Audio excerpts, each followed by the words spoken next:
بسم اللہ الرحمن الرحیم۔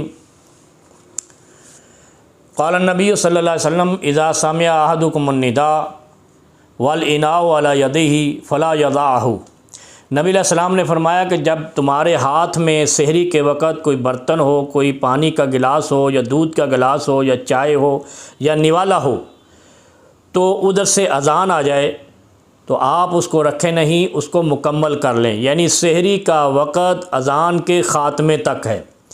اور دوسرا مسئلہ اس سے یہ نکلتا ہے کہ ہمارے ہاں ایک بدعت شروع ہے، اور یہ بدعت شنیعہ ہے کہ سائرن بجائے جاتے ہیں مسجدوں میں اور اذانوں کو مؤخر کیا جاتا ہے۔ اور نبی علیہ الصلوۃ والسلام یہاں پہ فرما رہے ہیں سامع احدکم النداء، کہ جب تم میں سے کوئی اذان کی آواز سنے تو گویا ختم سحری کا اعلان اذان ہی ہے اور فجر کا آغاز اذان ہی ہے۔ اس لیے اس طرح سائرن بجانا اور اس طرح کی دوسری چیزیں کرنا یہ خلاف شرع ہیں، نبی علیہ الصلوۃ والسلام سے ثابت نہیں ہے۔ اس لیے جب بھی سحری کا وقت مکمل ہو تو مؤذنین کو چاہیے وہ اذان دیا کریں، نہ کہ سائرن بجایا کریں۔ دوسری بات اس بدعت کے شروع ہونے کی وجہ یہ ہے کہ فقہ حنفی میں نماز فجر کو مؤخر کیا جاتا ہے۔ اچھا، اس مؤخر کرنے کی وجہ سے وہ پہلے ایک علامت ایسی یہودیوں جیسی لاتے ہیں کہ سائرن بجاتے ہیں بلا وجہ کا، جس کا سحری کے وقت سے کوئی تعلق نہیں ہے۔ اپنی بدعت نماز کی تاخیر کو مکمل رکھنے کے لیے، مقرر رکھنے کے لیے وہ سائرن کا یہ سہارا لیتے ہیں، جبکہ نبی علیہ الصلوۃ والسلام کیونکہ شریعت مدینے والے کی چلتی ہے، شریعت سکہ مدینے والے کا چلے گا اور طریقت بھی مدینے والے کی چلے گی۔ اصل میں یہاں پہ بدعت یہ شروع ہوئی کہ انہوں نے نماز کو مؤخر کرنا تھا، اذان مؤخر کر دی اور سائرن بجا کے لوگوں کو کہا سحری مکمل ہو گئی۔ اس سے سحری مکمل نہیں ہوتی، سحری کے خاتمے کا اعلان صرف اذان ہے۔ اور تیسری اہم بات یہ ہے کہ جب بھی اصل سے انسان ہٹتا ہے تو اس میں ملاوٹ ہوتی ہے، مقامی ثقافت ملاوٹ ہوتی ہے۔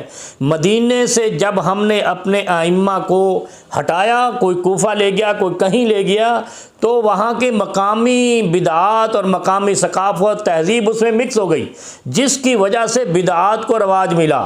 اگر آج بھی ہم مکمل دینی معلومات اور شریعت کا انحصار مدینے والے تاجدار صلی اللہ علیہ وسلم پہ رکھیں تو یہ ملاوٹیں ختم ہو سکتی ہیں، بدعتیں ختم ہو سکتی ہیں۔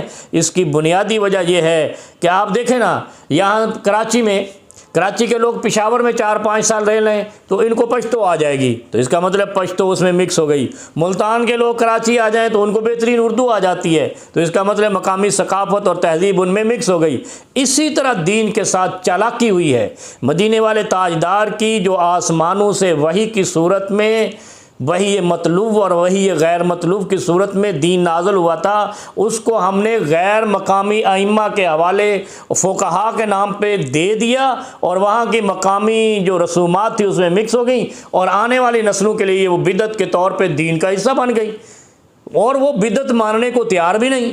اس لیے میں مسلمانوں سے اپیل کرتا ہوں کہ سحری کا اختتام اذان سے کریں، سائرن بجانے سے اپنی سحری اور اللہ کی شریعت کو نہ پھلانگیں اور اس کو نہ خراب نہ کریں۔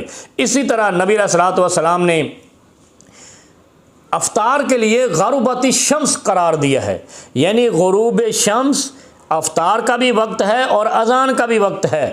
اس لیے سحری اور افطاری کے لیے اذان کو مشروع کہا گیا ہے، سائرن اور ہوٹر وغیرہ کو نہیں۔ جزاکم اللہ۔